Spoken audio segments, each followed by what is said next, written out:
Okay, so speciation. Remember, this is what evolution's all about. It's all it's about. So it's going to go from one species and it's going to turn into two.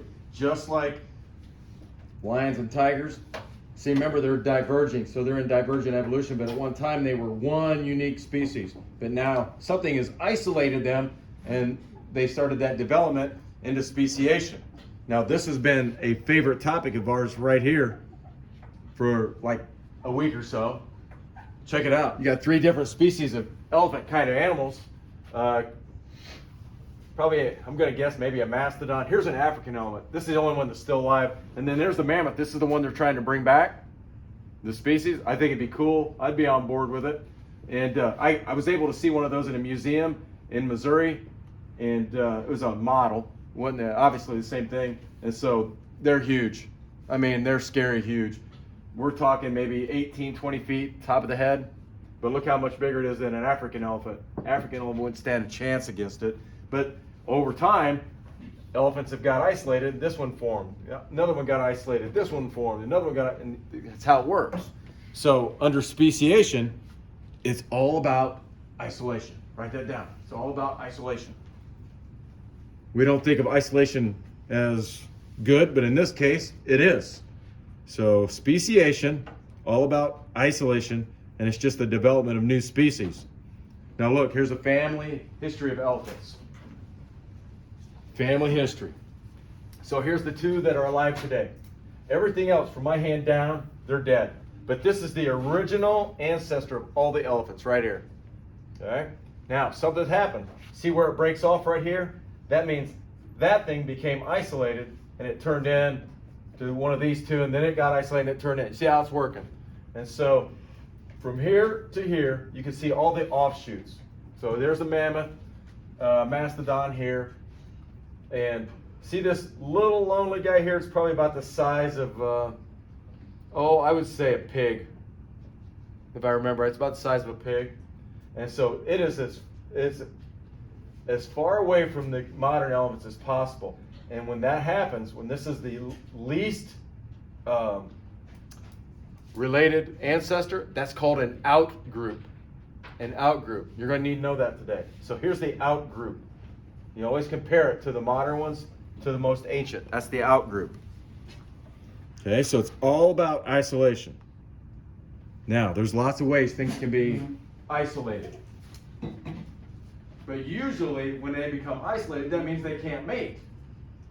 And so then it becomes reproductive isolation. Reproductive isolation. And there's lots of different reproductive isolations, but this is the one you need to know. Okay? So when 2 populations can't breed anymore, they've been isolated reproductively. So like at one time, lions and tigers, their ancestor was right here. And then over time, something isolated them. And those guys, the tigers and lions, are probably right about here. They can still interbreed, but their offspring, it's not fertile. And so they haven't totally become 2 different species yet. Okay? So reproductive isolation.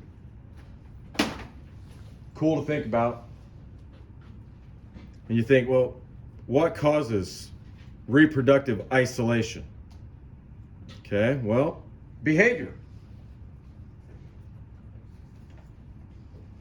You take a guess. Mr. Dobson's in high school. I ask a girl out on a date, and we're in the restaurant, and she's always picking her nose.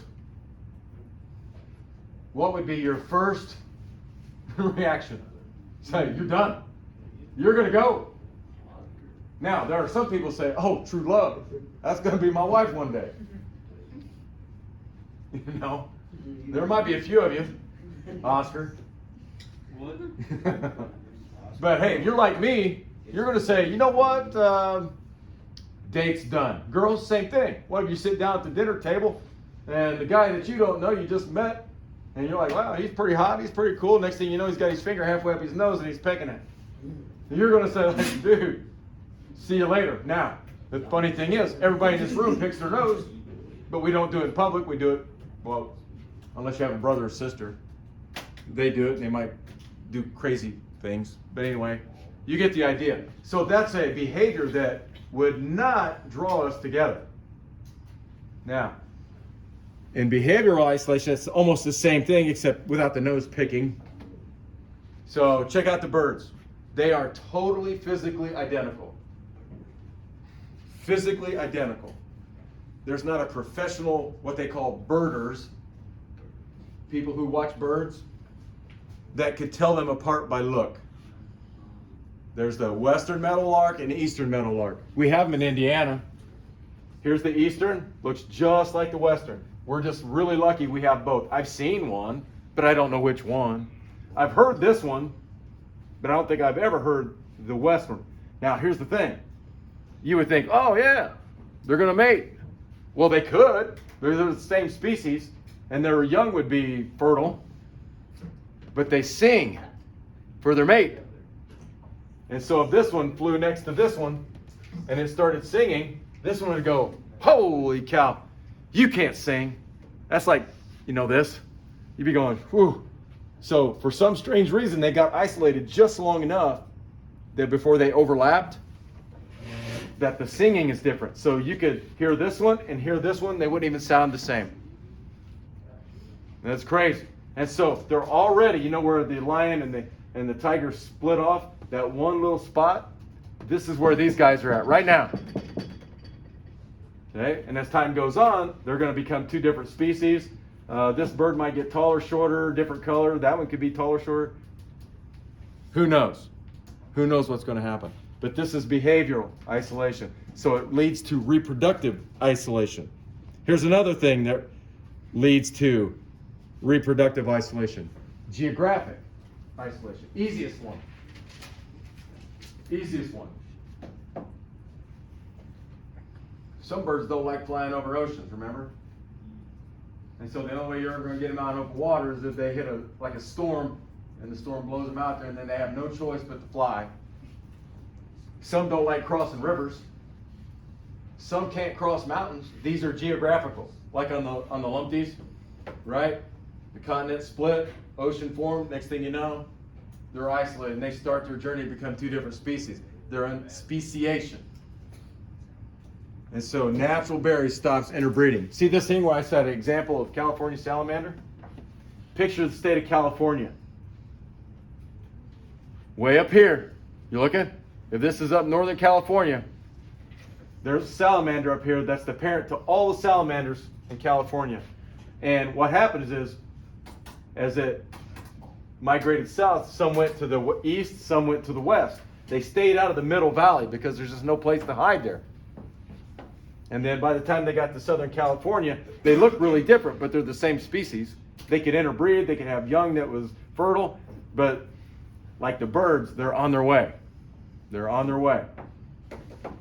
See the funny looking paw over here? When you think of weird animals, the platypus is like the weirdest of the weird. Okay? It's our farthest mammal relative evolutionary wise. It lays eggs, has a duck bill, poor sight, its eyes are like super small, has fur. That's just the way it is. And then the males, since Australia has been isolated from the rest of the world for like 1 billion years, or 500 million, they've kind of been able to evolve however they want to. And you guys knew they were poisonous, right? The males have a spike right here. And for a small animal, if they struck a small animal, it would kill them. But if it hit a human being, like if you went to pick it up, it'd spike you. The venom is like a protein that messes with the nerves. So it can't kill you, but you'll be hurting for about 1.5 months. It'll be like a burning sensation every day. And I guess it's excruciating. I'm not going to find out, but who knows. Now, Australia's weird, not only because of that, but look, they got kangaroos. Nowhere in the world there are kangaroos. Dingo dogs, there's nowhere they're going to find dingo dogs. Koala bears. Spiders. You know which one I'm talking about? Nope. It's called the funnel web. It's the world's deadliest spider. It's about this big around, and it's very aggressive. So spiders in Indiana, they will run from you. Easy pickings, just done. This one, if you get near it, it'll raise up its fangs and its 2 front legs, and it'll chase you. Yeah, you can kick that boy in the face until you don't know he's there, and it's a bam. He bites you, you're done. They even have poison snakes, the worst one. I can't remember the name of it though. Okay? Look it up. So geographic isolation. Any questions?